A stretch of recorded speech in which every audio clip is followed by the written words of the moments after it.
Let me see you try.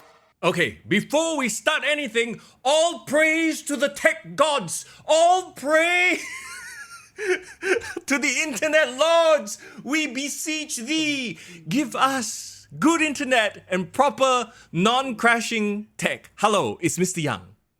And it's for in the bro. It's always this, It's always remember the first episode of this podcast for this season? We were so hyped out, everything hyped out, and then internet crash. It's always I don't know why, bro. Okay. Cursed, bro. I think I've narrowed it down. For those who are a little bit more technically savvy, right? We've been using Skype for the longest time. But as the weeks have gone by, things have become very unstable. So I'm like, okay, what is going on? Skype is supposed to be this quite reliable program using NDI and everything, right? And then today I was like, okay, final straw. Screw it. Let's just go back to Zoom. And look, knock on wood. Is Zoom the answer, bro? I think Zoom might be the answer. Oh, wait, we're here. We're okay. Let me say hello to the fam, by the way. Tovakin, hello. Jason, hello. Fast Game, what's up? Div Royalty, Tovakin, Rishi. McJohn Mouse, what's up? Thanks, guys. Thanks for sticking through our audio technical issues. I know this is a big episode. You're supposed to be announcing our winners from last week's Forbidden Door. Sorry, not Forbidden Door. Fight Forever contest. Yes. As well as talk about Money in the Bank. So, apparently Zoom has its limitations as well. So we got an hour podcast to power through, Mr. Young. Oh my God. Okay, first things first. All right, we will do the announcement of the winners right before we finish, okay? But here's the thing. Let's very quickly right now jump into Forbidden Door. I know we don't have a lot of time, so I don't want to go too in-depth into it. And all I can say is, I know a lot of people have been asking me on my stream, what did you think about Forbidden Door? I think it is great for what you like. If you like that kind of wrestling, personally, I'm not a fan.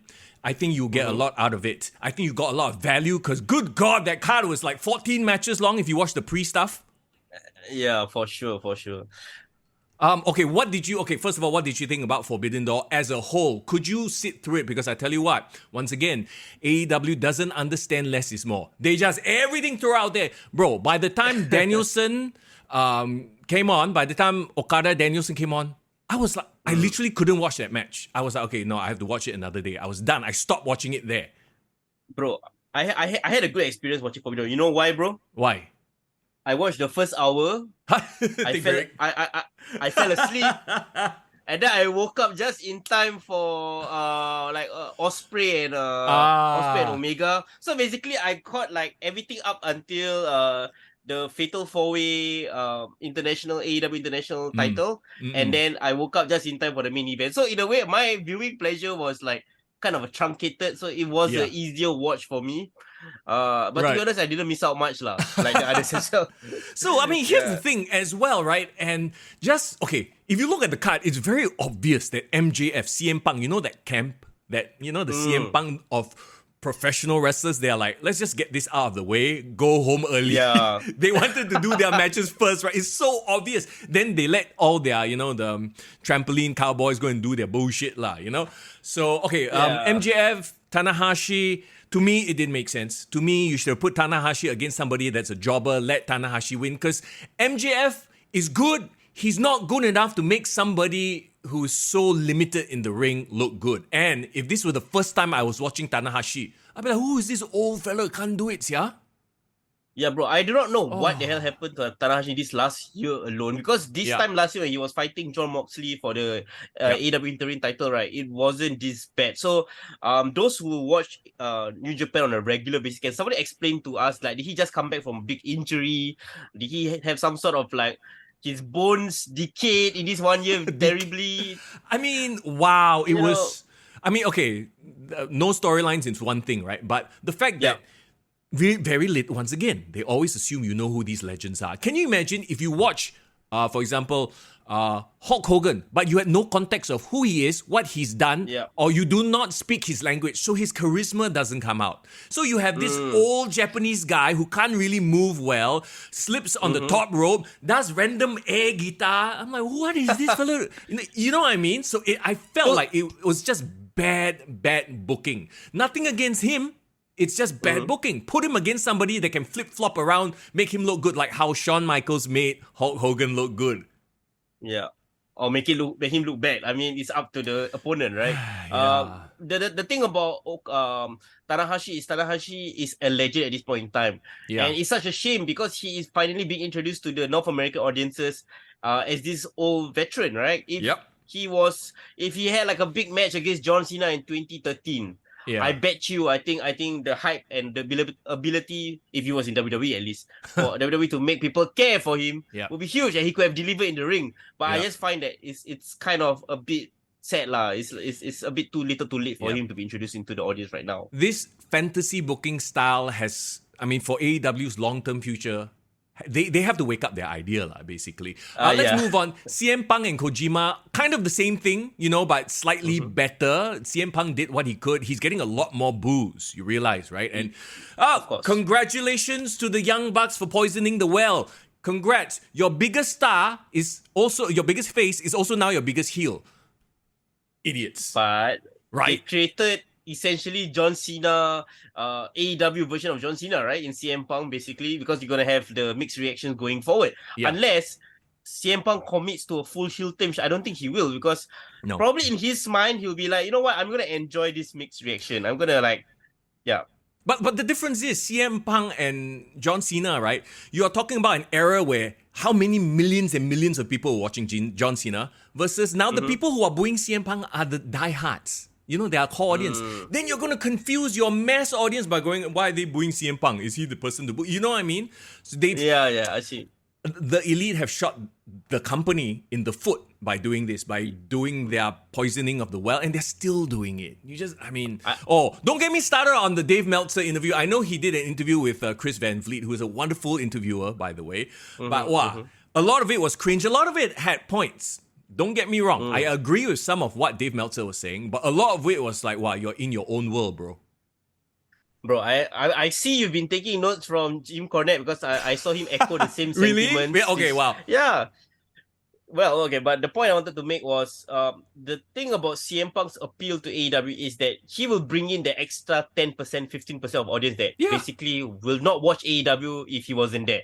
Correct. Right? No one can deny that. People make fun of him, like saying that, Collision is not a draw, they drop viewers, blah, blah, blah. But I would say, right, the internet, social media is being fueled just by CM Punk's appearance. He creates that sort of interaction and direction. So, you want to talk about Collision? Let's talk about Collision. First episode was great, right? But you can tell. Yeah. You can tell this is not... and maybe this is our expectations. Remember, we had the expectation this will be the wrestling show. This will be CM Punk, FTR, and, the proper pro wrestling, right? But what did they start off last week's Collision, last week's, right before Forbidden Door? It was Chris Jericho in the ring with one of the worst low-soul promos I've ever heard out of my favorite wrestler. And then it's like, they brought out Naito, and then it was this whole thing. It was awkward AF. It was Wednesday night. It was dynamite shit. Yeah. The tough thing is, I think, bro, Chris Jericho is going down the path of your Tanahashi, bro. Like, he is, if you parade Chris Jericho out now, right, and no one knew anything about his history or his context, okay, fucker, you know what I mean? So I guess my point here is that all the hype that I had for Collision went away, knowing that now it's just going to be the same as it was before. CM Punk and his group will have good matches and logic, whereas the rest just do whatever they want. Inmates run the asylum. It's tough. Orange Cassidy beat a whole bunch of legit fellas again, so I don't even want to talk about that nonsense. Sonata, Jungle... Can I say before you said, okay, this is weird to say because I fell asleep right after this match, but I actually enjoyed this Fatal 4-Way match, right? Okay. If I can give some levity to the situation, right? I enjoyed it because, right, they all played their roles really, really well. And Orange Cassidy actually took this match seriously. So he actually tried to wrestle these people. Zack Sabre Jr., for some reason, I haven't watched him in a while, but I think he's filled out. Because last time when I saw him, he damn skinny as fuck. So, but now he kind of filled out, and actually he looks like a proper badass. So I really enjoy his presentation now. Okay. And so that's that. And also who's the Ring of Honor TV Shibata, right? And Garcia. Right. Garcia is like nowhere now, lah. I mean, you remember the whole sports entertainer nonsense?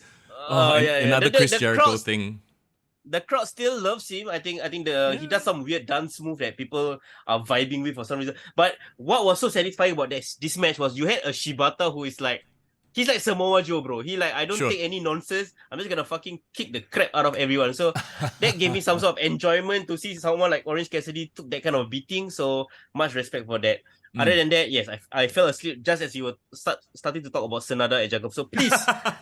Please enlighten me, bro. I did not pay attention to this. Like halfway through, literally, I started losing attention and I wasn't paying attention anymore. So I couldn't tell you about this match. Oh my god! But there was this one thing that Sanada did. For New Japan followers, please tell me about this lock. He did this weird lock, like it kind of gets all your limbs of your opponent tied up among each other, and you're stuck in that lock.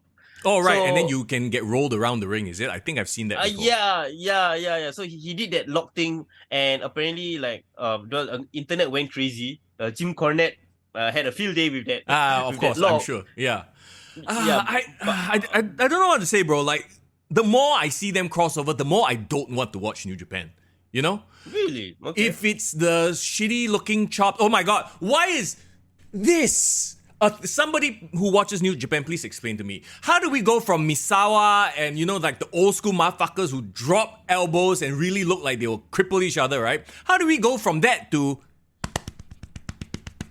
that? The gunshot one, is it? The machine gun. That is the dumbest. Oh my god. So, I'm sorry, but I still believe that you gotta make your shit look good.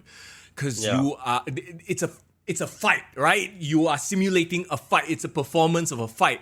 That makes wrestling look fake AF. I cannot with it. I cannot with it. And this will lead into what I have to say about Will Ospreay versus Kenny Omega, which everyone is raving about, but we'll get to that in a bit. Elite versus... go ahead. Sorry. Before you completely jump over Sanada and Jungle Boy, right? Like, what do you think of Sanada as a champion? Because I don't follow a lot of New Japan. I just remember him looking like a monkey god with a blonde hair. Oh right. Now he's suddenly fucking handsome. So and he's a young guy. I didn't think he was that young, but he's only in his early 30s. So do you see him at least looks wise potentially can be a star of New Japan? Sure, more so than Jungle Boy. But I mean, what everyone's talking about obviously is Jungle Boy turning on Hook, right? Like, oh, finally, he still can't promo worth a goddamn. I remember I saw the promo. Do you see? Yeah. Do you see the promo? Dear God, It just feels so fake and It's the worst. It's the worst. Well, hey, you just gotta let him percolate, right? Freaking drop him back down to dark and let him promo there. You know what I mean? Like, don't expose him like that. No more dark already, bro. So I guess. Yeah. Rampage it is, bro. Rampage it is. Asio, good point. They said they use him as an accessory for heel turn. They mistreated New Japan this pay-per-view. To be fair, I feel like the same was said for every single Forbidden Door. Like, when have they actually gone out of their way to make New Japan look like a credible threat? Yeah, I agree. They should have used this moment to introduce New Japan stars and make them feel like stars. But everyone's old and broken down, so it's sad. Elite, Eddie Kingston and Ishii versus the Blackpool Combat Club. Did you watch this match? Yeah. So all the matches that I fell asleep at the first time, I watched it back the second time, so I can still give a proper opinion on the match. Go ahead. This match sucked. This match just sucked. Okay, so it just wasn't. It wasn't just me, right? Because there's the Bucks in there, so I'm like, okay, I'm probably going to be very biased, but nothing they do is new or interesting. They've done everything, right? Okay, the one thing that I thought stood out about this moment is the crowd is loving the Eddie Kingston, John Moxley interaction. Yep. And of course, they had that one feud in 2020, during the pandemic. But at that point in time, John Moxley was the champion, the babyface, and Eddie Kingston was the bad guy. So the roles are reversed this time around. There is something there that they can tie it on because both are great promos, right? Right. Look, here's the thing. They have dropped the ball with Eddie Kingston. We remember when, he had that article, that write-up, so everyone was behind him, and then he just disappeared. His AEW booking for you, Tony Khan, best booker of 2023. Agreed. But at this point, I don't really care about the Blackpool Combat Club at all. Yeah, they totally just stripped off the aura of Claudio. Like, Yep. he was a big deal coming into AEW. Remember, actually last year's Forbidden Door, he was the surprise opponent for Zack Sabre Jr. and the crowd would just pop like crazy for him. In this one year, yes, he became Ring of Honor champion, but no What does that? personality, Yeah, what does that mean? no ability to showcase himself in the ring. He just become like a bit part player to Jon Moxley, essentially. Right. Rishi says, am I the only one who's not a fan of Kingston or Moxley? Too drunk uncle vibe. Okay, here's the thing. I agree about that with Moxley. Moxley so far has proved nothing, right? Except for the fact that he can bleed lah. But Kingston, I love his promos because they are so like raw, and he's the exact opposite of Jungle Boy when it comes to promo. Like Jungle Boy's promo sounds so fake. You know what I mean? Yeah. Like got no passion or no sincerity behind it. Yeah, like he rehearsed it 1,000 times and he has to resort to bad words to make his point. Like, I'm the hottest bitch. Ah, shut the fuck. Like, you know what I mean? Like, there's that. If I was NRJ right at that moment, right? Yeah. Even though I might be a hot bitch, right? But I'd be embarrassed that Jungle Boy said that about me. I'll be like, hey, good boy, just shut up lah. Don't don't make me Pisces, yeah. Okay, so let's move on. Tony Storm, Willow Nightingale. You know, I actually like Willow Nightingale. I think she has a lot of potential with that. You know, that smile, that baby face. Rah-rah. Bro, I love her music. I love her Earth, Wind and Fire music. Bro. But Tony Storm is so not relevant, and it has nothing to do with her. She's a great wrestler as well. But this division is the shits as well. So anyway. Okay, so I get your point about Tony Storm, but I've been watching her and the promos that she's cutting at the backstage and as well as the scrum. Bro, she's a great heel. Yeah, she's a fucking great heel. They need to give her more airtime on Dynamite. That's my opinion. And then you have your Saraya, big deal signing come in, and what is she doing now? Okay, let's move on. Saraya is not hitting, She's not hitting. She completely... this is the one everyone's talking about, right? Wow, so good. How many stars did Uncle Dave give this? 10 million? Apparently 6 stars. Apparently 6 stars. Good. From what I know. Yeah. Oh, shut 6. Will Ospreay versus Kenny Omega. Where do I even start? Here's the thing, right? You can't write poetry if you can't even... You don't even know your alphabets. When these two trade punches, it looks like the biggest joke of all. Like, look, I get that they can do amazing flips, amazing moves. They can spin and they are so acrobatic, they are so athletic. But when they punch each other, it looks like shit. It looks fake. You kill the whole thing immediately. I see your point. I see that you have been listening to Jim Cornette as well. Sure. Literally, he's saying all the points that you're saying. The thing about them, right, is like you say, like they are great athletic individuals who can do all these like high level 100-star moves. But they can't do the basics. Right? That's the big problem, right? And if you can't do the basics, then you have to keep resorting to spectacular moves to wow the audience. But if they actually have a great handle on the basics, and I think a lot of the old school wrestlers do this, they can build up from the fundamental moves all the way up until the crescendo, and they just need to hit one huge move, and it will be like a big deal. I mean, we've seen so many examples in the past couple of years from the WWE, from other promotions as well, right? Yeah, exactly. And this is how people have extended their careers as well. I mean, wasn't it the anniversary of Mankind versus Undertaker recently? I mean, yes. You know, I love those two, right? But look at Mick now. Look at all the risks he took. And in a lot of ways, actually, sort of that era, right? It kind of was WWE's fault. Them taking crazy risks. The Hardys doing the crazy stunts. Jeff, especially, right? Has spawned this entire generation of just doing nothing but stunts. So instead of building up your character, building up the emotion of a match, the drama, all you're doing is, I can reverse you in this way. You can reverse me in that way. Like... it's like, it becomes like a video game. That's why when we were playing AEW Fight Forever, it's like, hey, that's exactly how they structure their matches, like a video game. The problem is, in a video game, unless you are playing a really well-developed game, like if you're playing Street Fighter, you don't really feel any emotional connection. You just win one match, move to the next one, win one match, Yeah, agreed. The problem with this match is as great as those stunts were, I couldn't get invested as much as I wish I could. Yep. Not because I don't know their story, right? Of course, I watched the first Wrestle Kingdom match. Sure. I know their histories, right? But I felt like they were trying to outdo not just each other, but everything that came before it in this card. Yep. And everything that came before is really crazy. So they're just gonna take it to a level where I feel it's to their detriment. And the biggest point I wanted to make was the Tiger Driver 91. Oh God, right? Why? Yeah. Like for me, right, it's the stupidest move ever created in history, bro. It's like stupidest move ever. Was it the 1 count kick out or something? No, no, not that. Tiger Driver is when he did like a pedigree and then he landed on the neck. Yeah, I know. He drops him on his neck, but dude like still kicked out, right? No. It's okay. So you're getting it confused. So what happened was that kick out was when Will Ospreay did the One Wing Angel on Kenny Omega that he kicked out at 1. He was his own finisher. But before that, leading up to that moment, I think Ospreay did like the Tiger Driver 91, which is essentially you hook the arms, you do like a pedigree, but instead of landing face plant, they did like a pile driver, but landed on the neck. We all know what a Tiger Driver is, bro. Yeah. Okay, then. But the point is, right, the fucker land on the neck.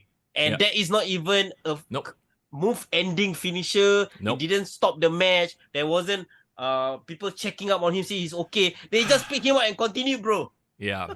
See, that has been the issue with these quote-unquote indie darlings. They just don't sell shit. Everything is move after move after move. So moves don't mean anything. And it's like we are beating this dead horse. Every week we say the same thing about these guys, right? And it is on Tony Khan because this is to the detriment of his product. Because after who can follow that match? That should have been the main event. If you want to go down this route, then that should be the main event because nobody else can follow that match unless you throw somebody off the top of the building. You know what I mean? So Sting, Darby Allin, Naito versus Jericho, Sammy Guevara, Minoru Suzuki, like. This was a toilet break match, bro. How do you feel about your favorite wrestler becoming a toilet break match? I cannot, bro. I'm done. I'm very much done. Like, they've trained me to switch off in certain matches, like with certain people, because I know I will see the exact same thing over and over and over again. I mean, do we think that Darby Allin has a future? Absolutely, you know, and Sting doing crazy things like jumping off freaking ladder on Dynamite. I'm like, why are you doing it on a Dynamite? Like, do it on the pay-per-view then. You know, like, I don't know, man. Like, it's like, it feels like him and Danielson, right? They are just hanging out with the cool kids and want to do the cool kid stuff. I don't feel Chris Jericho has been relevant since probably 2020, like since his AEW title run, because everything from Inner Circle ended in a bust. It sucked. It wasn't the Bloodline storyline by all means, you know what I mean, right? Yeah. So that's one thing. Oh boy, Bryan Danielson, Okada. Let's jump right into the main event. Like I said, by the time this came around, I was tired. I was like, I'm not going to watch this anymore. And I was like, okay, I'll watch it some other time. Guess what? I didn't come back to watch it. So I don't know if it was good. I don't know if it was bad. Wow. Yeah, but I didn't care because we know that there are no stakes. I don't care about your fantasy. It's going to be the desert. You are raining. Like, that's a cool promo. Yeah, but there's literally no history here. So I did not bother coming back. And from what I heard, there's no reason to come back anyway because this was a slower match. Like I said, how are you going to top a double juice screwdriver to the head finish? Well, Mr. Young, I mean, you didn't miss much, that's all I can say. Yeah. Okay, I watched the match, right? And for the long-time fans who followed him from Ring of Honor, hearing Final Countdown is a big deal. It is a big deal for me because that was actually the first match I ever watched Bryan Danielson fight was, right? Bryan Danielson versus Nigel McGuinness, which is very interesting, ironic, right? Because they had this great series of matches in Ring of Honor, and Final Countdown was a big deal, and I have no idea how the hell Ring of Honor got that. Probably they bootlegged that shit out of it, lah. Ring of Honor back in the day, nobody watching, just play. Yeah, for sure. But anyway, so it was a nice surprise hearing there, and I think from the media scrum, Bryan Danielson explained that actually he was actually having a bad day that day. I don't know, personal stuff or whatever shit. So that match or that entrance gave him the motivation to actually carry out the match. Just so just bad luck lah. That within 5 minutes into the match, the fucker kena his arm broken by Okada. But if literally when I saw that spot, I knew something was wrong because right as he was about to Okada was coming up from the top rope for an elbow or whatnot, right? Danielson was just adjusting his body, Right. but I think he miscalculated how much time he had to adjust his body.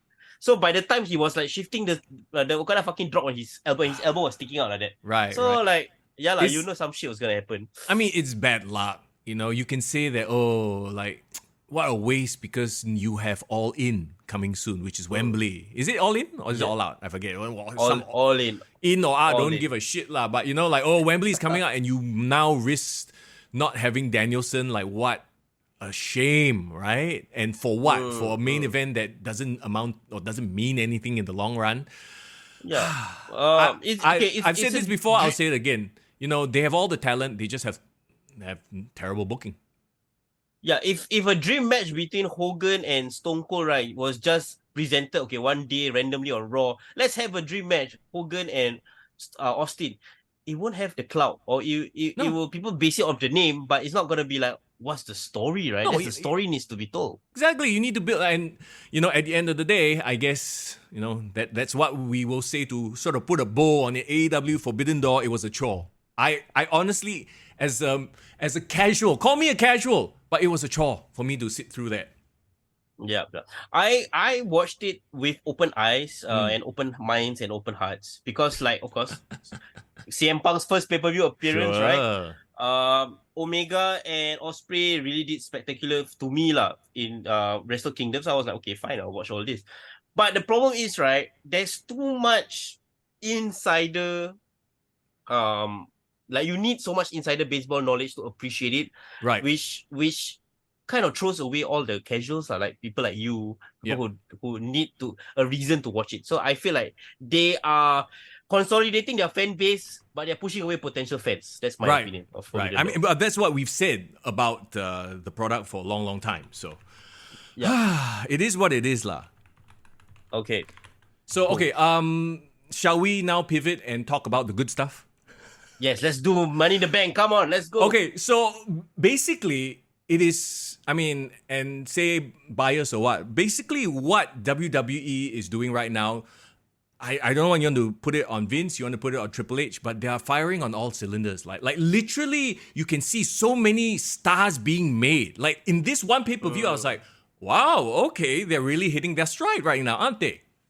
Yeah, bro, let's be honest, man. WWE has been hitting it off the park with the pay-per-views, man. Like the PLEs this year alone, I think everything from Royal Rumble onwards has been great.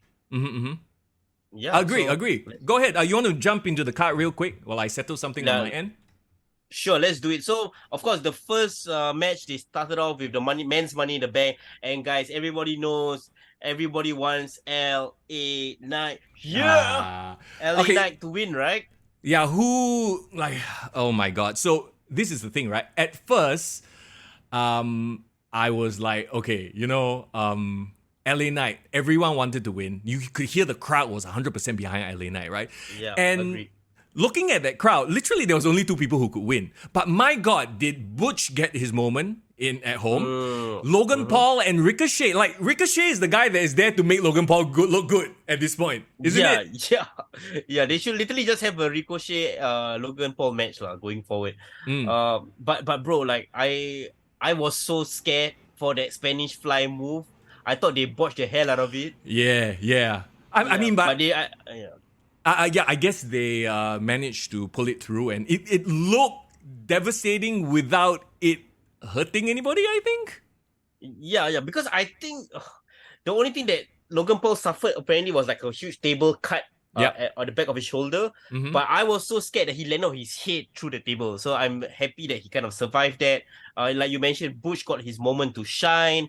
The only person that I thought was like kind of like left out was probably Santos Escobar. But even then, Santos Escobar took a wicked bump. Remember, I forgot, was it Ricochet that did like a flying 450 splash on him? Mm-hmm.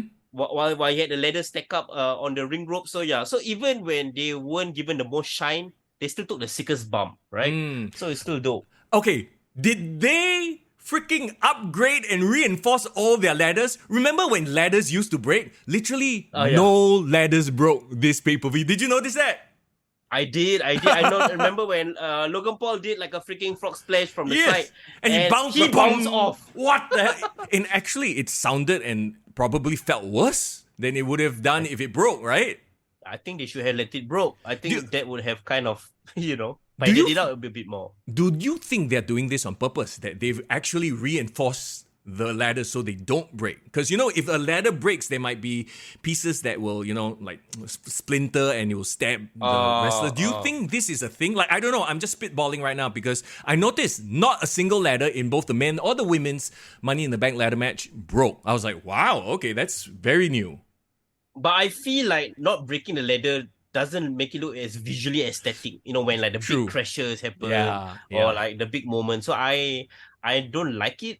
But it doesn't take away from the spots that happen in the match, for sure. I actually would beg to disagree. I wonder, really? It's an aesthetic. Like, I think we are now smart enough to realize that the stuff that doesn't break actually hurts more. So maybe that's why they're going that way. I don't know. I could be. It's just like. What do our listeners think? Like, tell us. Do you guys like it that it breaks or it doesn't break? Because I personally like it. So.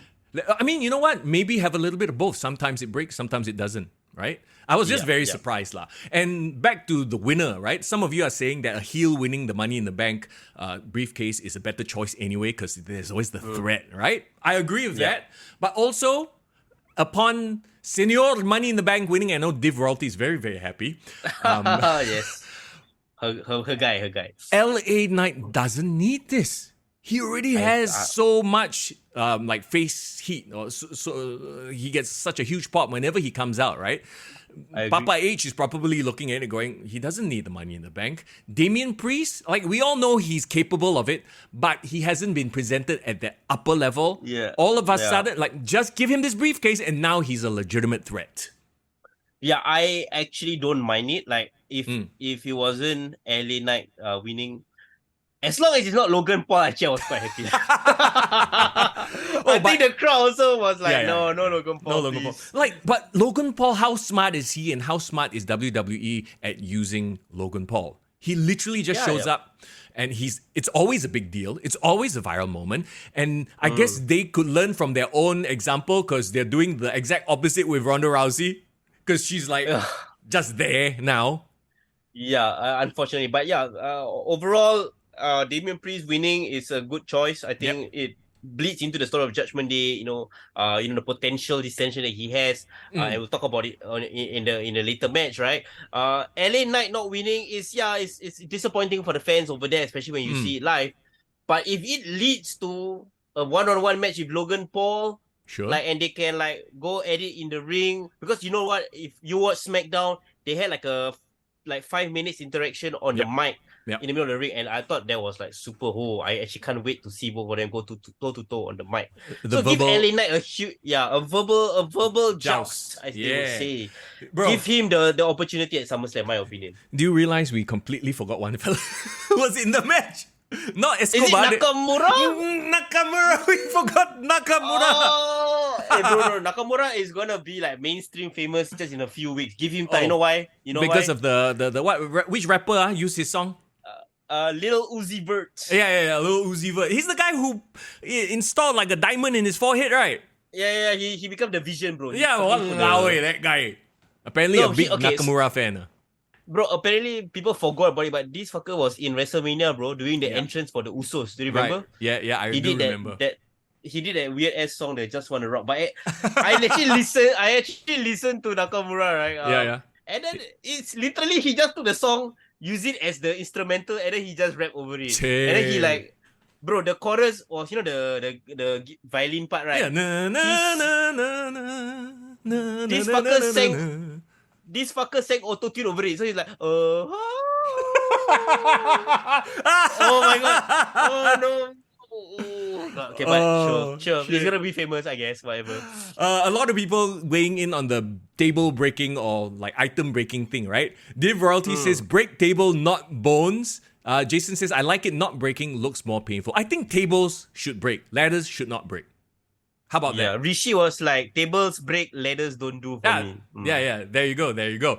Okay, let's move on then to the next match, talking about Ronda Rousey. All right, Liv Morgan, Raquel Rodriguez versus Ronda Rousey, Shayna Baszler. At least this was kind of a short match. Not the shortest match, but okay. Here's the thing, right? The finish came so randomly, I had to rewind. Yeah. I was like, did I miss some interaction? Like, yeah. Right. Like, how did the fuck this happen? Out of nowhere, bro. Literally out of nowhere. Yeah. It almost felt like Shayna like just left the script, like tore up the script, like fuck it, I'm just gonna tell you right now.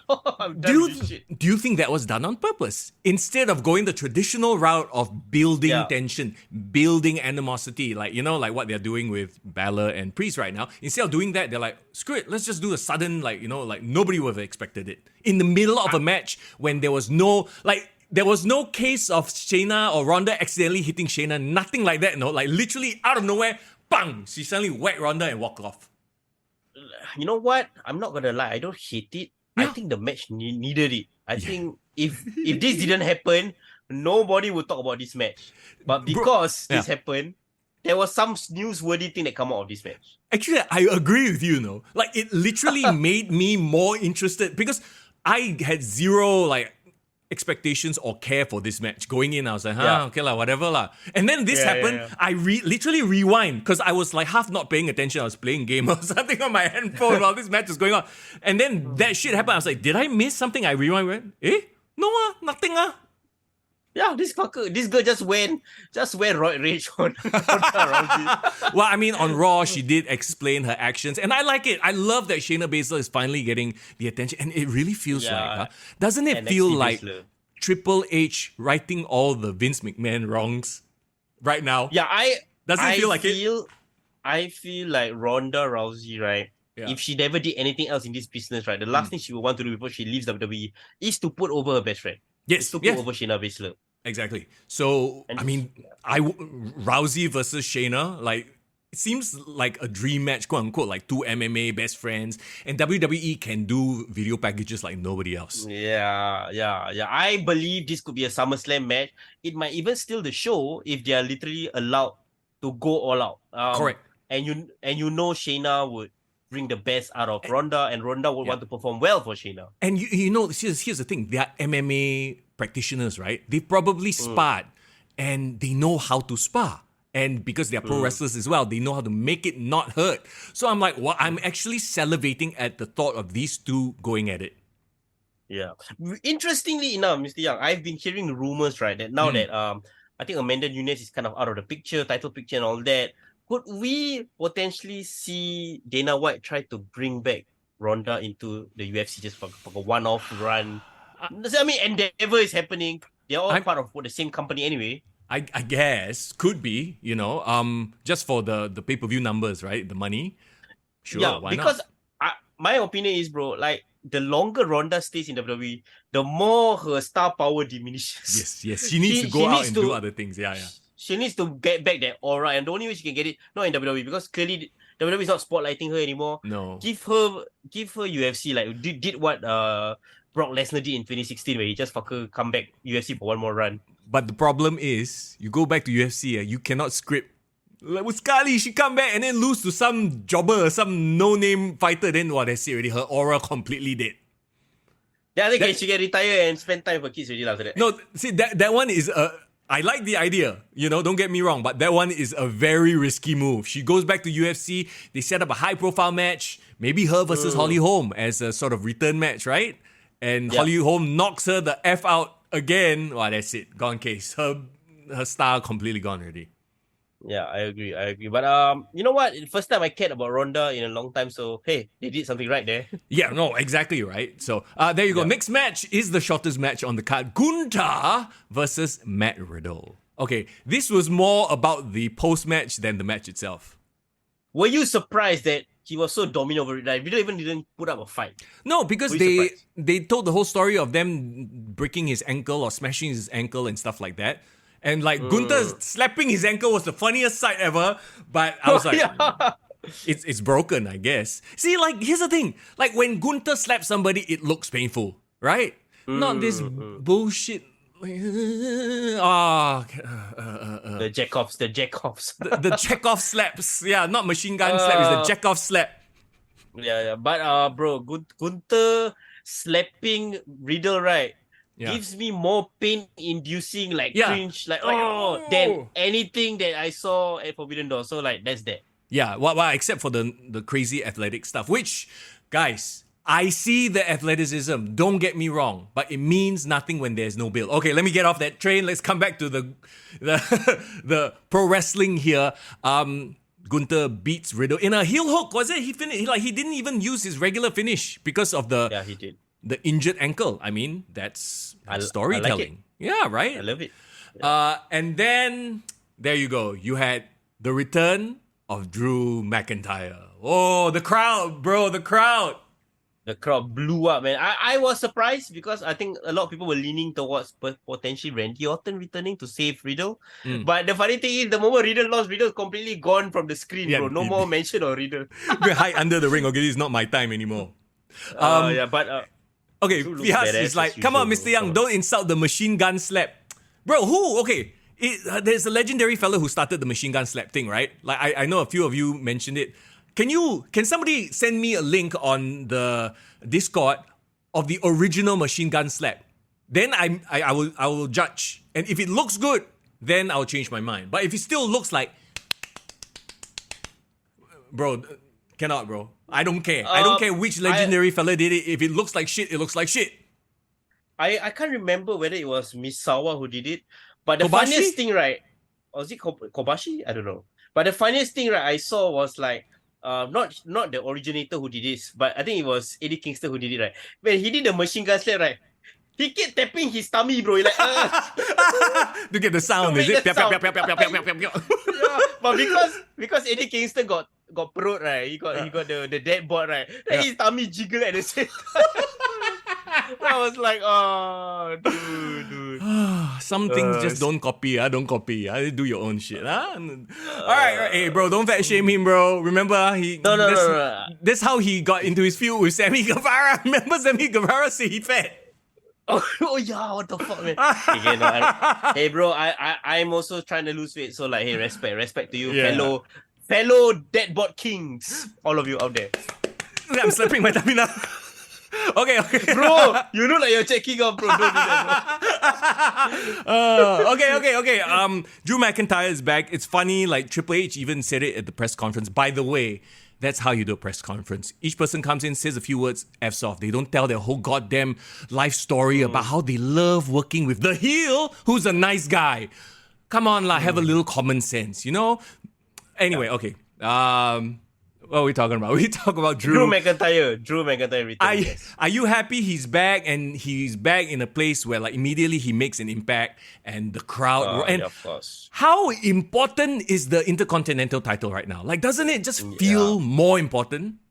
I love it. I love how Drew still looks fucking imposing. Like you match him up against Gunther, right? Actually, the fucker is bigger and taller than Gunther in a way, bro. Well, I mean, so Gunther lost all that weight, lah. Yeah, that's to be honest. But I feel like I know Gunther's still gonna be the heel and Drew's gonna be the baby face. But I know a lot of people wants Gunther to get that honky tonk record, longest reigning Intercontinental champ. So the only way he can do it is he needs to survive freaking SummerSlam and make it to the first week of September. So So I don't know. I think if Drew were to beat him right before the end of the streak, fucker gonna turn heel, bro. Who? Oh, as in Drew? Drew McIntyre. Drew's gonna be turned heel by the crowd. The crowd will be like, no, how could you do that? Yeah. But if anything, this is gonna be an interesting feud moving towards SummerSlam, right? I mean, damn. Agreed. Anyway, and we all have said before, like, he needs his moment in the sun to shine once again, because he was the champion, but in the pandemic era with no crowd and all that, which is quite a shame. I feel he deserves that. He needs that redemption, bro. Yeah. Or maybe just freaking maybe he doesn't care for it anymore. He just wants to make, like young talent like a Gunther. So we'll see. We'll see. Let's move on. And I mean, here's like we talked about, right? Like every match, people stood out. Like Damian Priest and LA Knight stood out. You had Shayna Baszler standing up for what's going on reason. You had Gunther looking awesome, and then Drew McIntyre looking even more awesome. Then you have Cody Rhodes, arguably the biggest face of the company right now, versus Dominic Mysterio, arguably the biggest heel, as in someone who actually gets booed the most. Yo, my God. I laughed my ass off during this match, bro. I mean, Cody is like, okay this is a detour. And there was no point in the match where you thought Cody was going to lose. But then because of the shenanigans with Rhea Ripley and stuff like that, like, maybe got chance. And they played it perfectly. Dom was the cowardly heel. And if he went one-on-one, square, head up, no shenanigans, confirm he'll get his ass kicked. But that's why he was doing all the, the chicken shit stuff lah. Yeah, he was bobbing and weaving. He slapped him. He ran out of the ring. He hid behind Rhea. Yeah, the only time he got an advantage was because of Rhea, because of some shenanigans. And that's the way it should be. You are keeping Cody strong while still giving Dominic avenue to have some offense. Yeah, I believe, right, Dominic is like the single greatest like comeback story ever. Like he literally, as a babyface, dead and buried. No one cared about him. He was lame. And now, look at the crowd reactions. Look at... I think he's really looking like freaking like Eddie Guerrero reincarnated, Like he looks good with his mullet and his look. Everything about him looks great, right? He's like a wrestler right now, bro. It's great that they've sort of distanced him away from his dad because that whole thing is sort of over and done with already. Yeah, let him be that guy. Like, and the crowd loves booing him. It's awesome. Yeah. So it's so weird to think... about a year or 2 years ago, he was on the same level as Hook. People were saying whether Hook was the one that's going to be the big star, but look at the booking, bro. Look at how WWE builds a star. Look at how you compare to AEW. So Jason says Dom needs to bulk up. Give him time, obviously. But especially for what he does as a heel, you don't need to look physically good. In fact, the shittier you look, the better as a heel, if that makes sense. I believe so because Zack Sabre Jr. has done it for almost 15 years as a skinny ass, like got no muscle mass heel. But then, bro, when he did have muscle mass, suddenly he looks like a rock star. So I do also see Jason's point. Give him if he can build up a bit more of that muscle, I think he can be world title as a heel for sure. I mean, Asio says that I don't get what Cody gets from winning this match. This match is just a side quest. Like at no point is this supposed to lead to anything, So they just did the match to do a match, to have Cody there, to have Dom there. And for what it was fun, right? Because we all know Cody and Brock, and it played out on Raw as well. Cody and Brock is what is moving forward. I think this is like John Cena was fighting The Miz in 2009, right? Right. It's John Cena's giving the rub to The Miz. Yeah. It's the same way as well. Correct. Rishi says Zack is good in the ring. Dom still needs work. But Zack is how many year veteran already at this point? The Zack is like he's like 37, 38, so he's been doing that at least 15 years. Bro. So not really a comparison there, lah. But let's move on to the women's Money in the Bank match. Io Sky, Bayley, Becky Lynch, Trish Stratus, Zelina Vega, Zoe Stark. Okay, let's talk about the one that sort of didn't in all these matches because there's so many people, right? One or two are bound to sort of fade into the background, like Santos and Nakamura. To me, Zoe Stark was like, is she still in the match? Zoe Stark's role was very clear. She wasn't supposed to shine. She was supposed to be an enforcer and help Trish Stratus. So I understand why she was like a background beat player. Can I just say something though about this match, bro? Do you think, in my opinion, this was technically the better match? Like I felt it was a better put together match, in my opinion. I don't know whether other people might disagree. I know some people like Div Royalties thought that this was a more enjoyable match. I mean, I enjoyed both equally. Like, I didn't see one as better as the other by a clear margin. I think both had their moments. I thought it was funny that Io, right, when she first came out, her pop wasn't that big. But when she won, people are like, yes, she deserves it. You know what I mean? Like, through the match, people accepted that as the win. Bro, that's the testament to WWE's ability to build stars. Like, I felt like Io's star was built in this match organically right before our eyes. Right. And then they had the whole thing. It was a cool finish, right, with the handcuffs, right? We had Becky Lynch and Bayley just fighting each other, then their hands together. Then Io was like, oh, okay, I just, handcuff you all together under the rung of the ladder so they can't climb up. It was a brilliant finish. Or to be honest, like that's the reason that pushed me up in the eyes of like both Money in the Bank matches. I thought this match, because of the finish, elevated it. Also, I must give props to Trish Stratus, because Trish Stratus at her age, the fucker retired already. She's already long gone from the business, and she's still taking bumps on ladders, bro. Yeah, there was one ladder bump. I was like, oh, like, why are you taking that, Trish? Like, you're a Hall of Famer. You don't need to take those kind. But she did, so kudos to her, right? Yeah, much respect. And of course, Bailey becoming like the cock blocker, trying to like, get in the way of her teammate was funny. Yeah. Especially after she kena handcuffed, right? I watched the post-scrum. Yeah. They were pretending to be besties, bro. I don't know whether you saw that. I think, yes, I did see that. And, obviously there's going to be a build. Obviously they want to push Io, right? And there's going to be dissension. So Io as a face, Bailey as the jealous heel, seems like where they're going. I like it. I mean, of course, Dakota Kai is out injured, so I wonder how she factors it into the scenario when she's back. What about Becky Lynch in this match? Do you feel that she was a glue that held everything together? Yes. Should she have won it? What do you think? I don't think she should have won it. I think she is also like we talked about certain people, right? Like a Drew, like a Dolph Ziggler for a long time. Now she is in putting other people over mode, as in she's not the main star anymore, and I think she understands it and she's okay with it. I'm sorry, Becky Lynch. I'm sorry, Butch. You guys cursed yourself when you all took the ladder and took the briefcase on SmackDown and Raw, bro. You guys cursed yourself. That's why you'll never win. Yeah. So there you go, Io Sky. I mean, exciting times. Obviously, is she going to cash in on Rhea? Is she going to cash in on Asuka? As much as we like the whole Japan versus Japan match is mouth-watering, like Io and Rhea have had bangers in NXT. So that makes more sense, doesn't it? I hope they let her cut promos in Japanese, like those backstage vignettes. Subtitles. Give her something. Make her look like a Yakuza queen, bro. She got the look. I love it. Let her just go crazy in the ring. There's one thing I feel very weird about with Io Sky. That's the way she emotes when she comes out. She does the whole back bend thing, like what is that? And somebody explained to me what that is, and then she's like, is she drunk? Is she when Asuka does it, she has face paint, and it doesn't look as weird, I guess, because she's demonic or whatever. But when Io does it with no face paint, she looks like she's just drunk woman.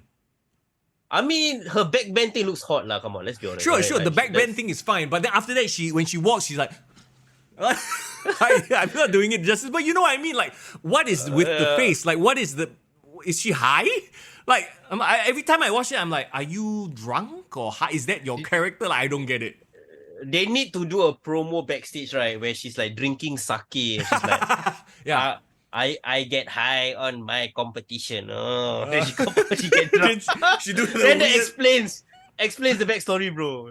Pia says, that's Korean zombie move, bro. Come on. Zombie! Bro, that's Train to Busan / Kingdom, bro. I understand. I get it now.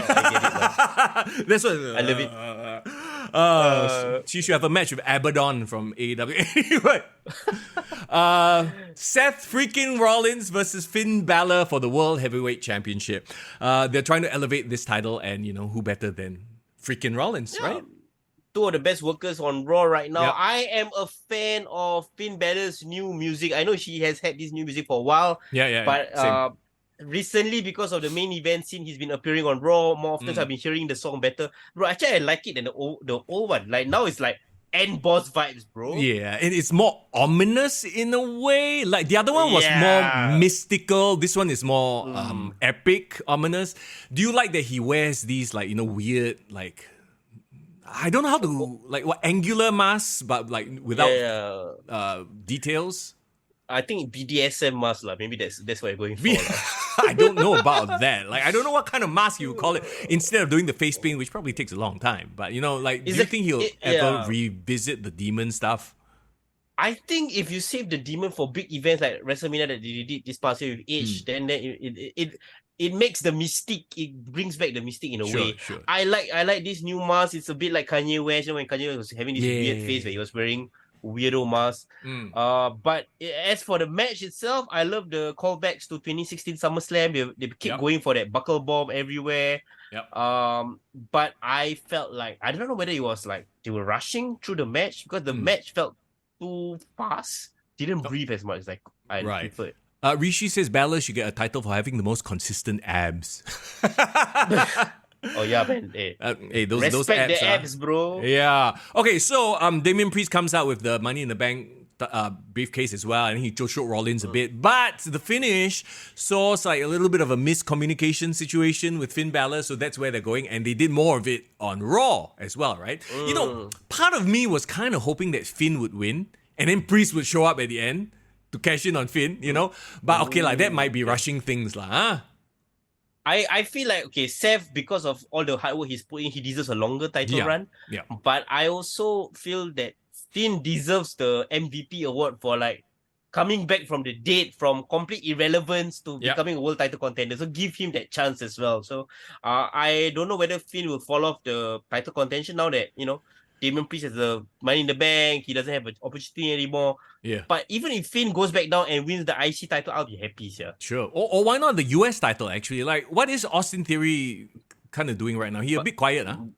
But Austin is all the way in SmackDown, bro. So this doesn't factor into this. Their brand split is a bit harder than Dynamite and Collision lah. So at least they respect that.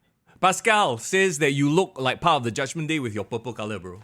Hey, bro, I'm representing Sydney. Can you see? Oh, wow. Sydney. Hey, hello, my whole room is purple color theme. I'm Judgment Day also, bro. Kick to the gut is all purple team. What you guys exactly. We are the Judgment Day, bro.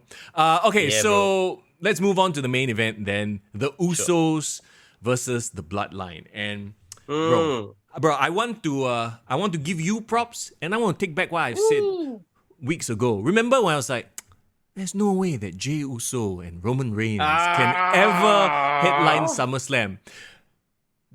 And this is kudos to the WWE. They are starting to make me believe, bro. They are starting to make me believe. Bro, you don't doubt Foreign, bro. Don't doubt your guy, bro. I knew I could tell this is the only full circle way they can wrap up the Bloodline storyline. They need to bring Jey Uso back as main event, Jey, bro. Oh, we did miss one thing, by the way. Okay, we'll talk about that after we talk about the main event. But it's so weird because so many times we've thought in this entire Bloodline saga that, it's over already, right? Like after the first Bloodline run, it's like, it's getting stale. And then you added Sammy, and then it extended it for one more year. And then after Sammy, like, okay, it's over after Sammy. No, and then you had, they purposely put Sammy and Kevin Owens in the stands, which was pretty cool, the VIP box. A little like connection, well. Yeah. And then now you have the whole Usos thing as well, and you've extended it a little bit more, and now you can push it all the way to SummerSlam with, like you said, full circle, Jey versus Roman Reigns. Yeah, it makes so much sense, right? I hope you managed to check out, or please do check out if you haven't seen it, Ariel Helwani's interview with the Usos. Oh, they did it on BT Sports. I haven't. They did it on BT Sports YouTube channel right before Money in the Bank. Right. And I've actually never sat down and listened to a Usos long form interview before, like behind the screens. And bro, like literally Jey and Jimmy, right? That's who they are, bro. They literally talk like that, like in real life with with Ariel. And it's so funny because they talk about the scenario where when Jey was alone during 2020 and Jimmy was out with an injury, right? How did it feel? Because it was the first time they were separated, right? Yeah. And Jimmy was talking about how he, as the older brother, he was proud of Jey, but he was sitting at home, he was still fuming because his family was creating this great story that he's not part of it, right? And on Jey's side, Jey was feeling lost and scared and vulnerable in real life because he's never done a solo rivalry outside of his brother, and he didn't want to live up or disappoint his family in his ability to challenge for a title. And they told this really funny anecdote, and I think you would appreciate this, bro, because when they first came in 2013, in NXT, they met Arn Anderson, and Arn Anderson was saying like, Samoans, I've never seen a Samoans who can't work. I hope you guys are not the first one. So they were like, the pressure was on to perform from the first time they came. So please, guys, whoever is interested, check out the interview. They talk about their thoughts on Solo going to the business and everything. So that gave me a lot of context going to this match, and it made me appreciate what they did on this night. Okay, can I very quickly mention there are no pay-per-views or PLEs in between. It's a straight road to SummerSlam, which means, yes, definitely it's Roman Reigns versus Jey Uso in some form or fashion, right? But, okay, even though I've acquiesced and said I will give it to you, that they are starting to make me believe, what if, okay, well, how about this instead of the one-on-one? Because I still feel like it's not enough, bro. How about a fatal four-way, bro? Roman, Jimmy, Jey, Solo. Because, okay, hear me out, right? Like, won't this create even more mystique? Because Solo is supposed to still be on Roman's side. But now that the title is on the line, and like, do you see the way Roman acted after he lost? Like, he's losing his shit. And kudos to the guy for committing to the bit, bro. Even off screen, he's on the side of the apron, like, like, wow, bro. I think in the time he took off, he was going for acting classes because that shit looked great. You know what I mean? Yeah, like, that was great. That was really good. And then you could see Solo had this look of like, bro, like, do I have to take things into my own hands? And did you notice, and kudos to Solo as well, like the acting in the match, bringing out the emotions, right? Like, it was almost as if Solo was trying to pull Roman Reigns together. Like, get your shit together, bro. You are the tribal chief. Did you get that feel? I got that. I felt the tension between Solo and Roman. Remember that one time when Roman was outside the ring, and Paul Heyman was saying that, look at him, he's trying to make your kids, take money from your kids and all that. Like, he was psychologically like amping up Roman. Just brilliant acting all around. Like, as what the kids call it, right? Cinema, bro. Cinema. No, it wasn't Triple H at the press conference the one who said this is cinema, bro. What about four-way then? So you include all of them, as opposed to having one on each side and then Solo maybe turn. So, okay, I guess the logical conclusion here is Jey with Jimmy versus Roman with Solo, right? And then Solo like, is he going to turn side with his brothers or not? But how about four-way, bro? What do you think about that? Is it too much? I'm not opposed to it, but I don't want it because only because Jimmy and Jey have just reunited, and like, basically Jey stuck out his neck for Jimmy by leaving the bloodline for Jimmy. So I wouldn't want them to have some sort of conflict right now. I need Jimmy to be firmly behind Jey and everyone in his corner. So Roman have Solo in his corner, Jey have Jimmy in his corner, and they go for the titles. Like, that makes the most sense to me at this point in time. Okay, but here's the thing. You're talking about main event of SummerSlam, right? Are you ready to send the fans home upset? Because Jey is not going to win the title, right? Wasn't that my prediction, bro? Remember? Right, and then what? Jey wins the titles. What was your prediction? I forgot. No, my prediction was that again, Jey was the first one to pin Roman in this tag title situation, but then Jey takes Roman to the limit, but Roman just about survives with the title, but Jey kind of like officially managed to pin him in the match, but it's just that he whether because of like a technicality, whether it was like a disqualification, ref bump or ref bump, and then he gets the pin. So like the moral victory, but Roman Reigns still wins. But like I said, then you're sending the fans home sad, unless you manage to pull off the Rock which is, the end goal, I suppose. Funny you mentioned that because if you watch the Ariel Helwani interview, they teased it as well, bro. Of course they did, bro. They know what's good for business. They're smart to the business. No, they okay. I just want to mention very quickly, just a tease lah. So in the interview, they talk about how they refer to Roman as the big oos around here, right? And then Ariel, being a very smart interviewer, saying, okay, so once all these storylines wrapped up between you guys, what about the other big oos out there in Hollywood? How will he factor into this whole situation, right?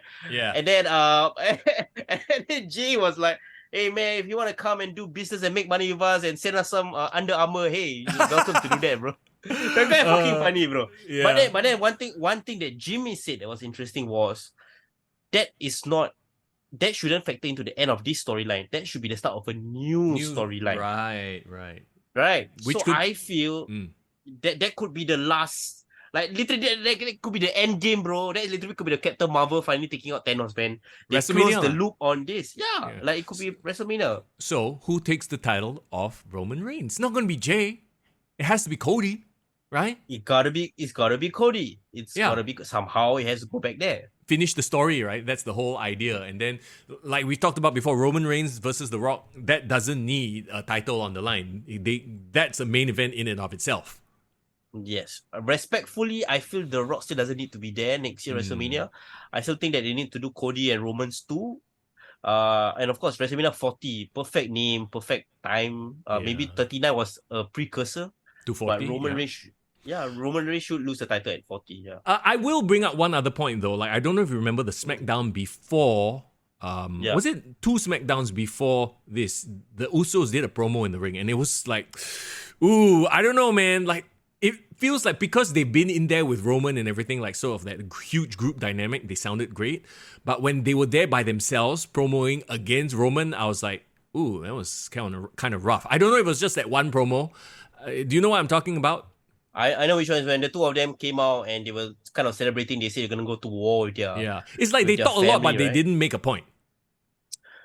Yeah, I thought that was a throwaway promo because they were just buying time. But give them enough time. Because I remember, I don't know whether you remember, bro, but 2020, Jey Uso having those like one-on-one emotional promos against Roman was like amazing. So I have full confidence that he can step up to the plate, as they say. Well, I mean, hey, if anything, WWE are really firing on all cylinders. Everybody, top to bottom in this card, looked great. Everyone looked like a star. Everyone looked like, something to talk about because everyone stood out in a different way. And you compare, now let's compare that to a Forbidden Door where nothing mattered. Everyone did whatever the hell they want. Yeah, there was a lot of bleeding. There was a lot of athleticism. But who remembers stuff from that versus this pay-per-view? Once again, it could be my bias, but really this held my attention way more because they told better stories without putting their bodies at risk. I think the best way that I can use it as an analogy is, right, bro, when I watch Money in the Bank, right, I completely forgot about AEW Collision that was airing. Yes. Right after that. I still haven't watched, bro. I still haven't watched Collision.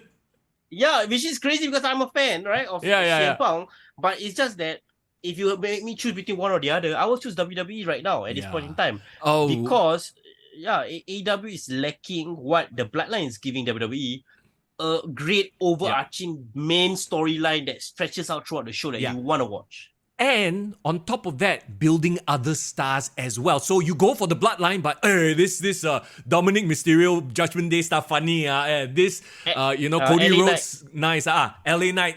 There's just so many people to root for. And here's the thing: it's not like WWE have been like this for a long time. Remember, like just before Triple H took over, it was a shit show there as well. They had no stars. Remember, we talked about this being a problem. There were no stars other than maybe Drew and Roman, right? And now all of a sudden we are in this like golden age again where like Triple H's dreams have come true or all the shit that he put together is finally falling into place. It's like, okay, now there are multiple reasons to watch WWE as opposed to AEW, which is like you said, you watch for CM Punk, I maybe watch for, I don't even...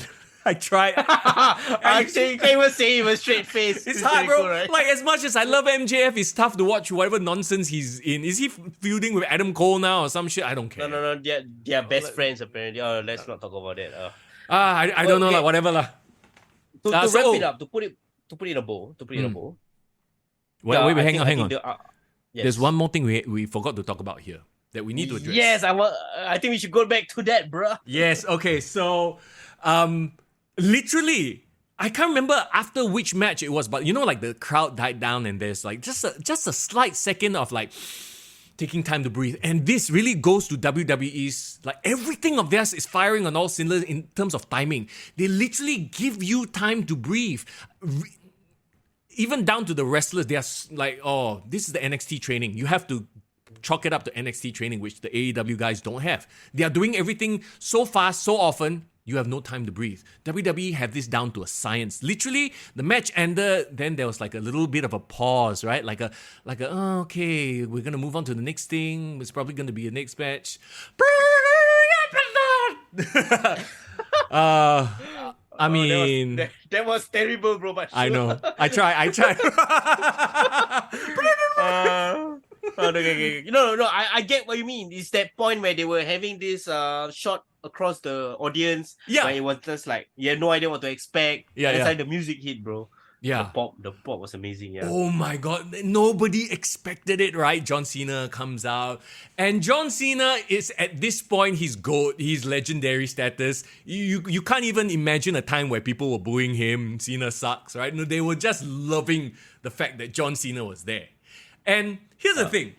How much of this do you think was done to throw it and just to purposely stick it to AEW? Because they know the AEW is coming to London, right? So they purposely plant the seeds. Hey, WrestleMania coming better lah. Think about WrestleMania in London. Don't care about this all-in nonsense, bullshit.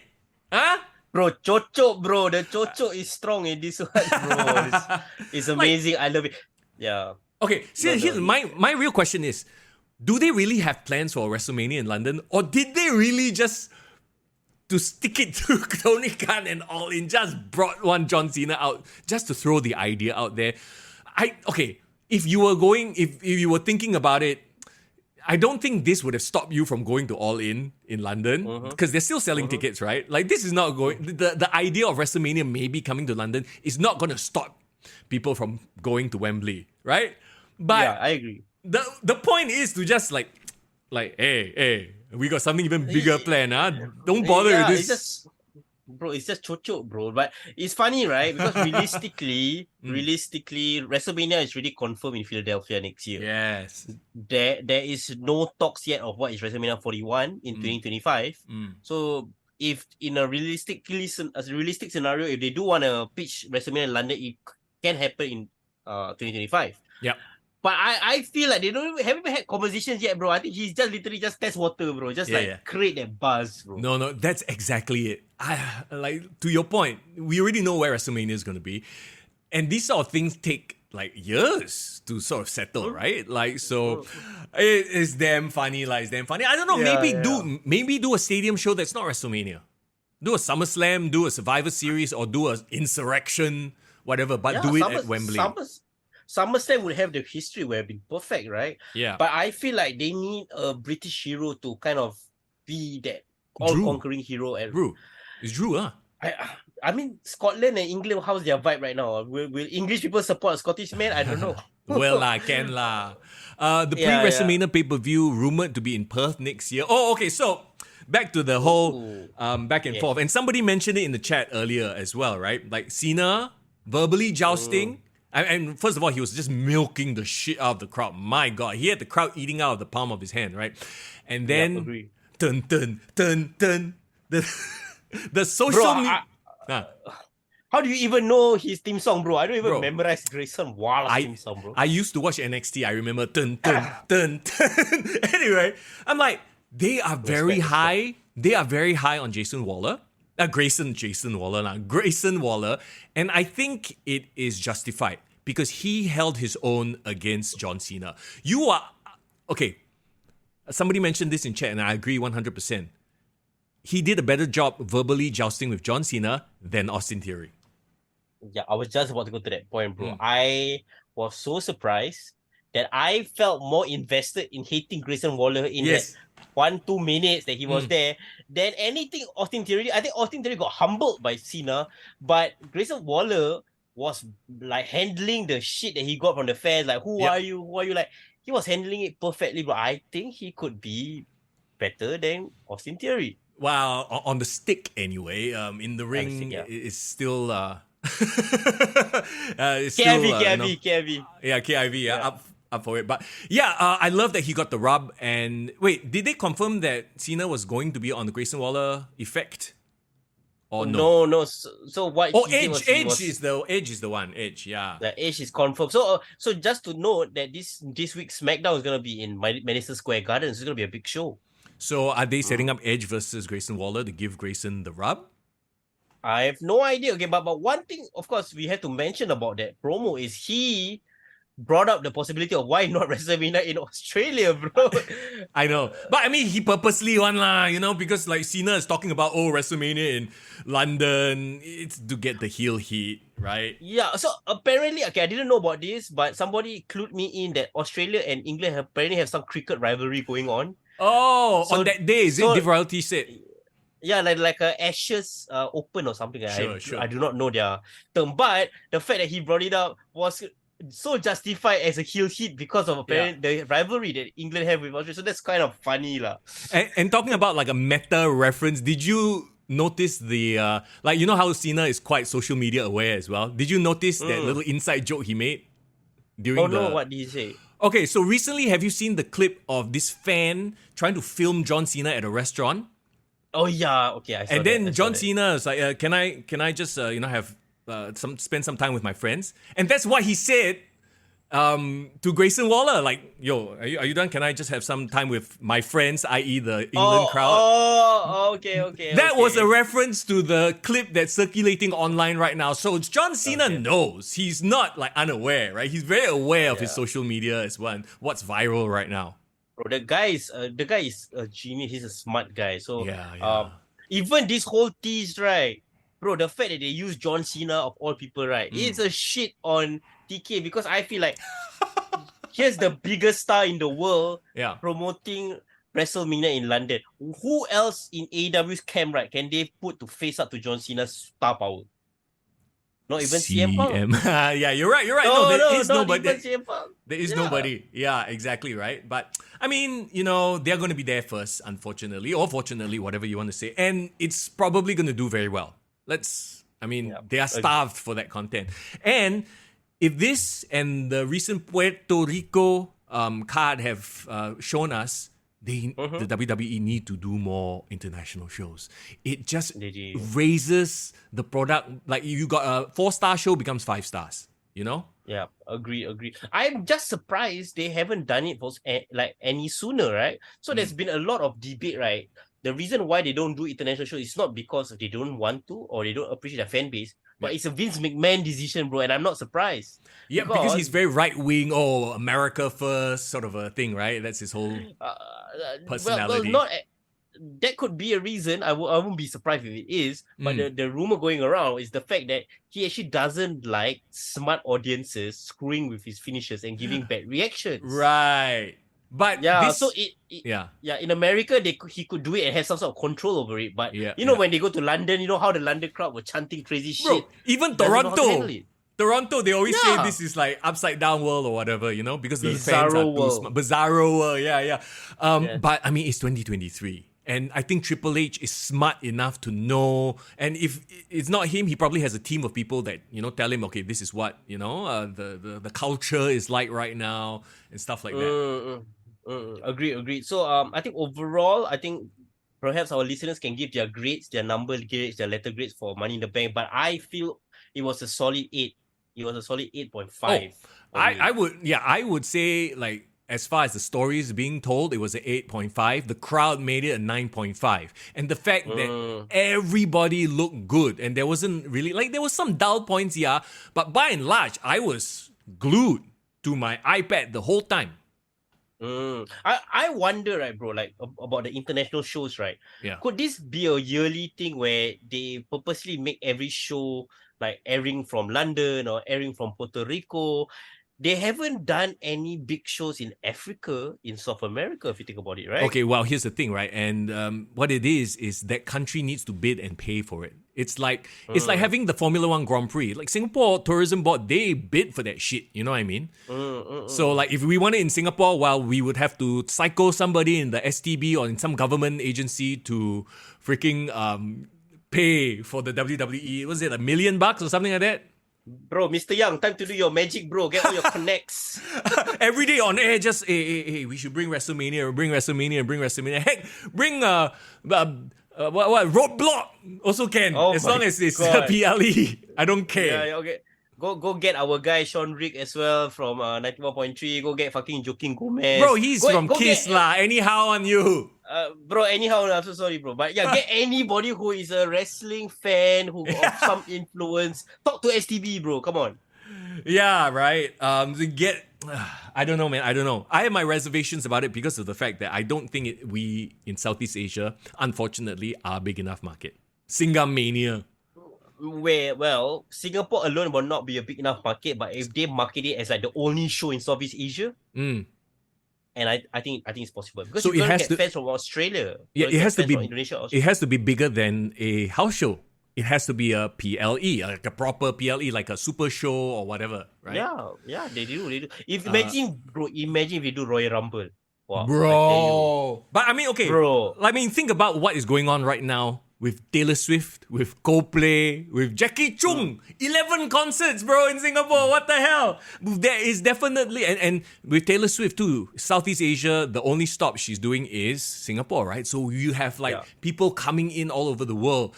I mean, can we possibly see the same? It's possible. You think so? Because WWE will want to go to Southeast Asia because of Singapore's infrastructure for sure.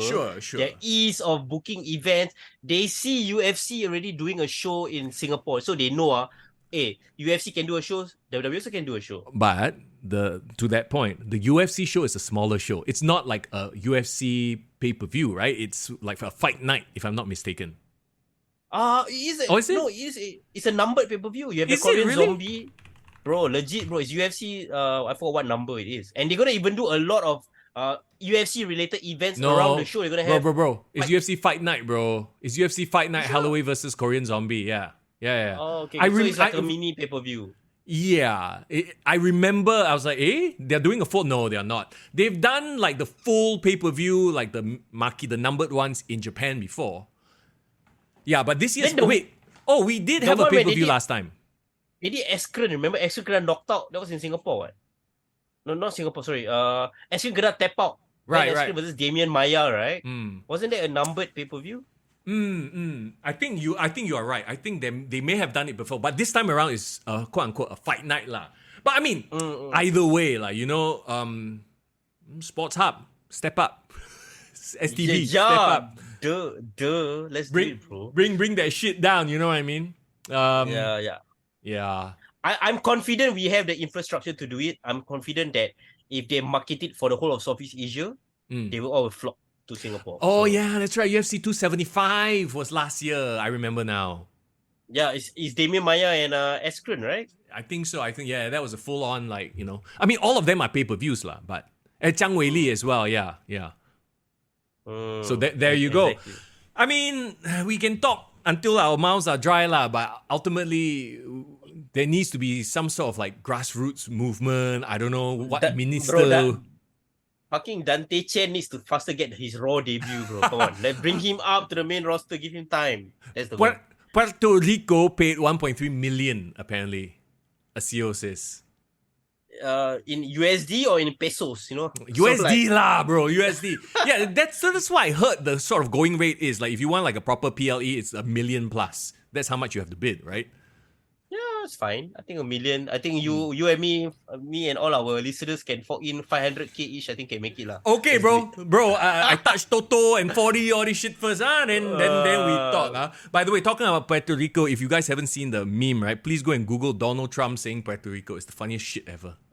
Oh dear God. Have you seen that? I've seen it. Where Donald Trump just randomly is like, we want to help our friends in Puerto Rico. And then his wife's like, what the fuck is wrong with you, bro?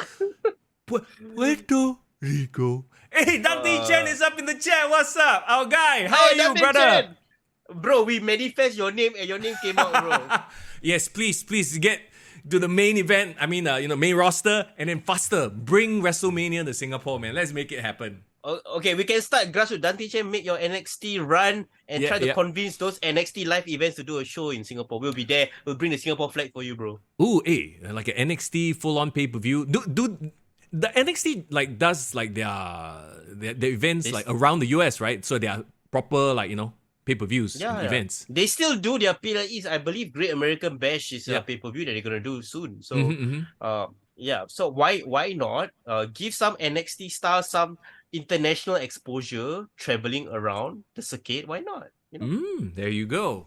Okay, so we have two more things to settle before we get out of here, right? So the first thing is, what is this thing people are talking about? Kurt Tay and Kurt Angle. Okay, I haven't heard. I know you shared it on our Kick to the Gut Instagram page. If you haven't already follow us on Kick to the Gut Instagram. But what is this? Please explain it to me because I haven't heard. Bro, I can't take credit because I think one of our guys, Fast was the one that shared on our Discord first, right? This motherfucker, if you are listening to this podcast, hello, send a cameo probably to Kurt Angle. As in he paid Kurt Angle to say some words lah. Can't be he tag him and Kurt Angle reply, right? I'm sure he fucking cameo him lah. Give him some money. And then he said something along the... I don't know whether you want to share it on this... Whether you want to share it on the... I'm trying to listen to it on the thing, but there's no audio leh. Oh, here you go. Hey, how are you with your Olympic hero, Kurt Angle? And I hear you're actively cheating on your wife and you're finding dominatrix online to fulfill your BDSM addiction. I advise you to stop right away and focus on your wife and 2 children before it's too late. And I just want to tell you one thing. You suck. And I know you're named after me. You named yourself after me. And you're a huge wrestling fan. Thank you very much. That's the only thing that's going right for you right now, my friend. Stop cheating on your wife. What the Okay, no. It sounds like somebody paid Kurt Angle to do the cameo. Yeah. So I don't know whether it's Kurt himself paid Kurt Angle. Because I know for a fact he's not married with 2 kids lah. Come on, let's be honest. Kurt is. He is. Oh my God, really? He got a Vietnamese wife. Why are you suddenly so silent, bro? No, it's like yes. I feel bad for your kids, bro. Please grow up well. Anyway, that's not the point. So yeah, it's like one of those situations. Like I don't want to say. Is it wrong to say like a mail order bride? Like.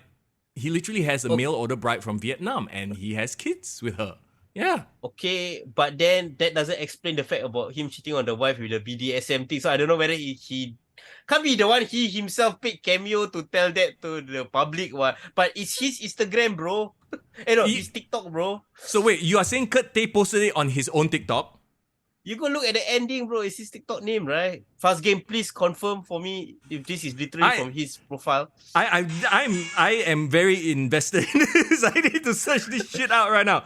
Kurt Maggie is the TikTok Pascal account. was like sounds like some ChatGPT script, bro. Okay, it looks like a fan account. It looks like a fan. It doesn't look like his account. Oh dear God. Okay, I'm so confused. Well, the point is, somehow that message got all the way through to Kurt Angle, and Kurt Angle actually bothered to reply.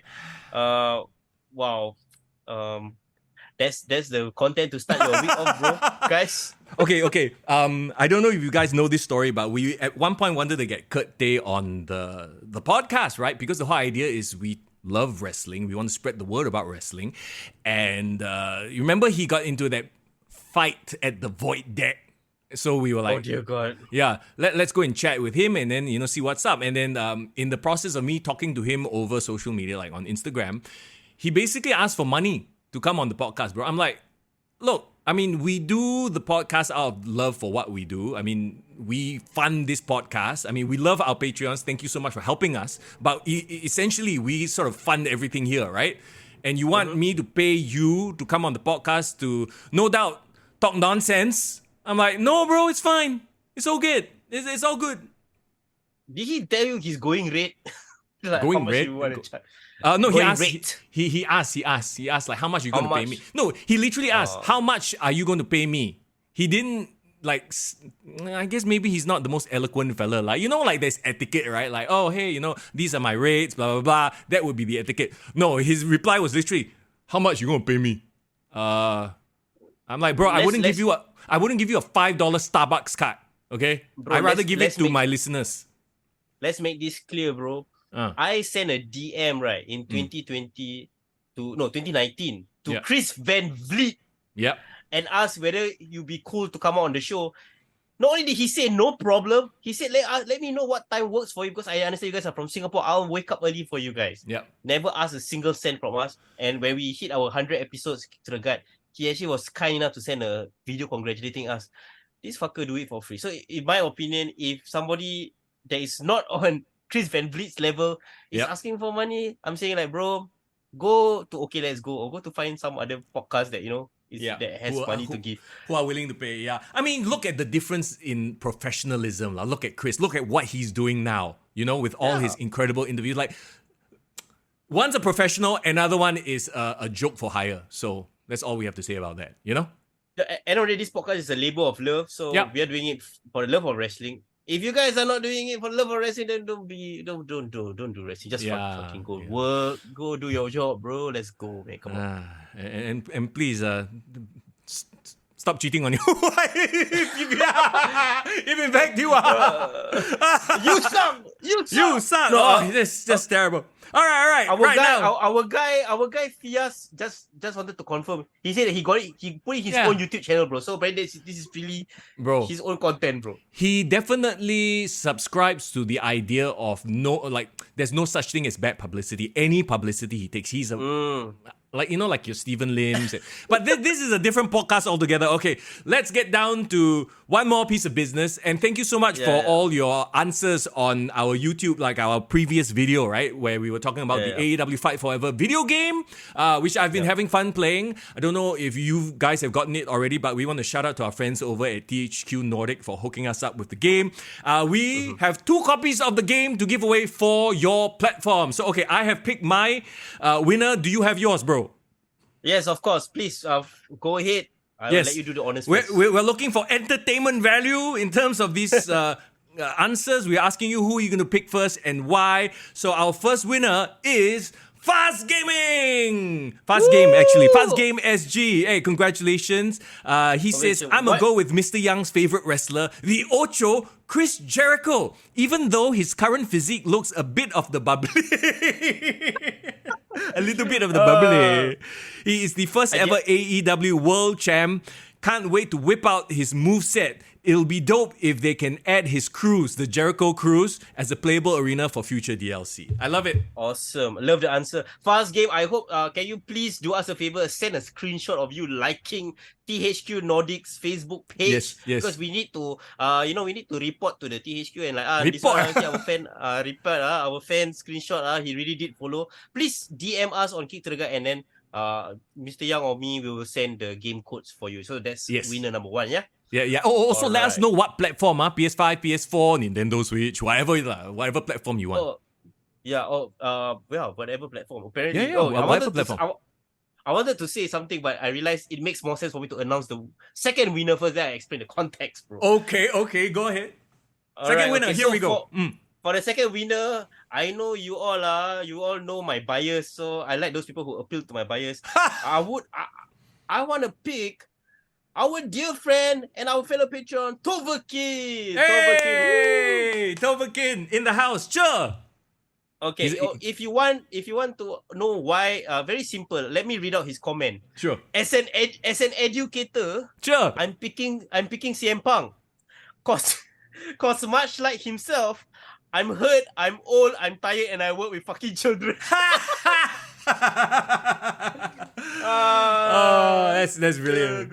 That's brilliant. Okay, okay. Toverkin, not only do I love your comment, but have you guys seen, Mr. Yang, have you seen CM Punk posting on AEW's Instagram channel promoting Fight Forever? Right? Yes. He's holding like the Nintendo Switch version of Fight Forever, right?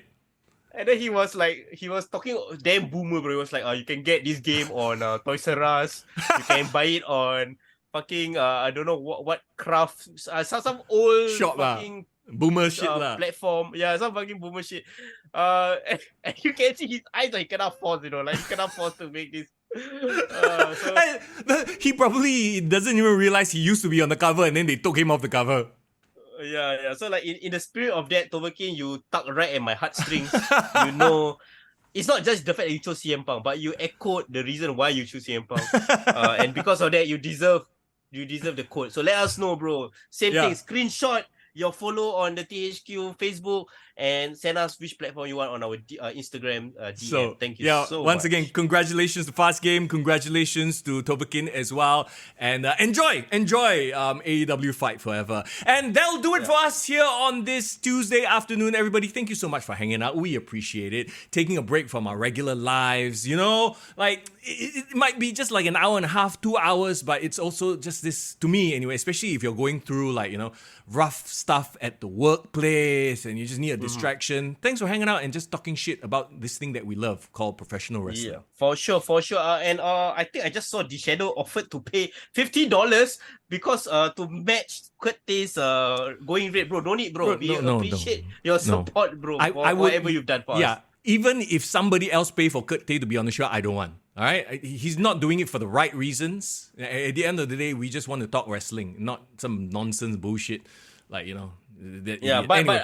But of course, if you and the rest of you want to support us on our Patreon, feel free, bro. That will really help us as well. So there you go. Shout out to all our Patreons for supporting us and for you to listening. Be sure to come check out the Discord. That's where we continue all our conversations about all things wrestling. Links are in the description.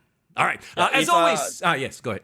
Yes, before we go off, I need to explain as well. Next week, I will be on holiday. I will be live from Langkawi. So I'm not too sure whether we're going to be doing the podcast or you want me to like record anything from there, but we'll let you guys know. But if you'll be taking a break, I hope to see you guys in 2 weeks as we build up on the road to SummerSlam. Wow, there's SummerSlam, there's All In. Actually, I'm going up to Genting on Thursday, but I'll be back by Sunday lah. So, road to Malaysia, bro. Both of us, road to maybe. No, actually, no. Langkawi and Genting, like, how far are they apart? I think they're quite close, bro. I think both of them is above KL, right? Yeah. Oh, okay. Sure. Are you driving up? Driving up, Mr. Young? I am driving Thursday morning. I think we're going to leave the house at 4 a.m. or some ridiculous hour just to drive all the way up to Genting, bro.